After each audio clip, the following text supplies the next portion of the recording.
আসসালামু আলাইকুম। আপনারা কেমন আছেন? আশা করি ভালো আছেন। আলহামদুলিল্লাহ আমিও ভালো আছি। আজকে আপনাদেরকে কি রান্না করব দেখাবো।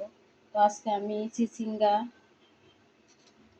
কেটে পরে নিলাম আর সাথে পেঁয়াজ কাঁচামরিচ। তো আজকে আমি চিচিঙ্গা কিভাবে ভাজি করতে হয় তো আপনারা দেখুন। যে আমি কড়াই বসিয়ে দিলাম, এখন তেল দিয়ে দিব।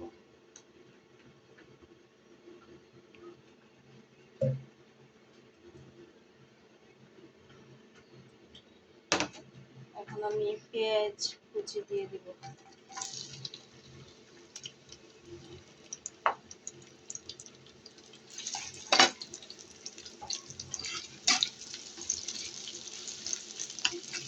এই যে আমি পেঁয়াজটা ভেজে নিচ্ছি। পেঁয়াজটা ভালোভাবে ভেজে নিতে হবে।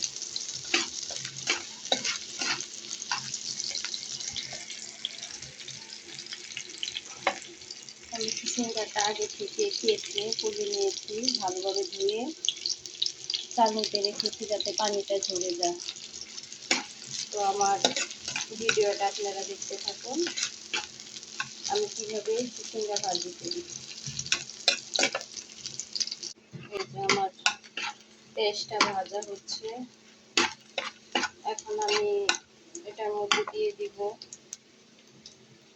চিচিঙ্গাগুলো। আগে দিয়ে দিব,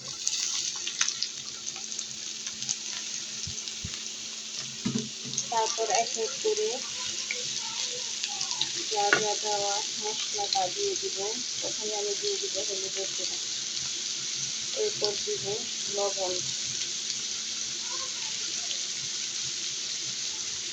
এটার মধ্যে আমি কোনো মরিচের গুঁড়া দিব না, একটু জিরার গুঁড়া দিব, একটু ধনিয়ার গুঁড়া দিব। একটু জিরার গুঁড়া,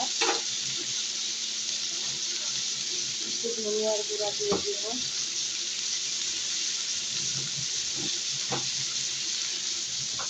আর এটা আমি বেশি করে কটা কাঁচামরিচ দিব, কারণ ভাজি তো কাঁচামরিচ দিলে শুকনো মরিচের গুঁড়া দিব না।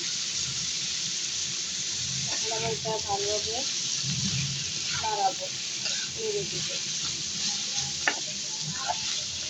এই ভাজিটা আমার খুব পছন্দের একটি রেসিপি। আমি প্রায় সময় চিচিঙ্গা এভাবে ভাজি করি। এর সাথে চিংড়ি মাছ দিলে খুব ভালো হতো। তো যে যার মতো করতে পারেন, চিংড়ি মাছ দিয়েও করা যায়, সাথে আবার ডিম দিয়েও করা যায়। তো আমি এভাবেই ভাজি করি, এভাবেই খুব ভালো লাগে আমার। তো এখন আমি ঢাকনা দিয়ে ঢেকে দিব যাতে চিচিঙ্গাটা সিদ্ধ হয়। জানি না আমার ভিডিওগুলো আপনাদের কেমন লাগে। যদি ভালো লাগে তো অবশ্যই আপনারা ভিডিওটা দেখবেন। তো আমি এখন ঢেকে দিচ্ছি। তো আমি এখন ঢাকনাও উঠিয়ে দেখবো আমার ভাজিটার কি অবস্থা।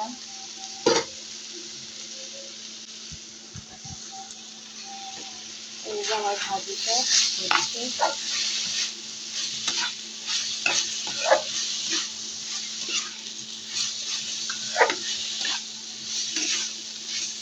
এখন শীতের সবজি প্রায় শেষ।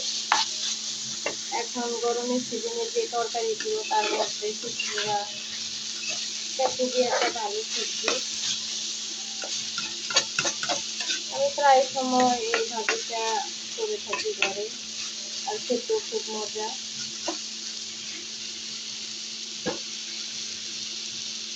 এখন আমি আবার ঢাকনা দিয়ে ঢেকে দিব। তো আমার ভাজিটা কি অবস্থা দেখি। টমেটো ভাজিটা প্রায় হয়ে গেছে।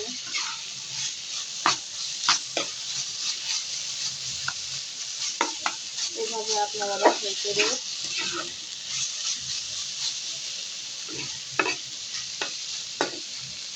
এই যে আমার ভাজি করা শেষ। এই যে এখন আমি চুলা থেকে নামিয়ে নেব। এই যে আমার ভাজি করা শেষ। যদি আপনাদের এই ভিডিওটা ভালো লাগে তো অবশ্যই একটা লাইক, কমেন্ট, শেয়ার করে দিবেন। আর সবাই এভাবে করে বাসায় খাবেন। তো সবাই ভালো থাকবেন। আল্লাহ হাফেজ।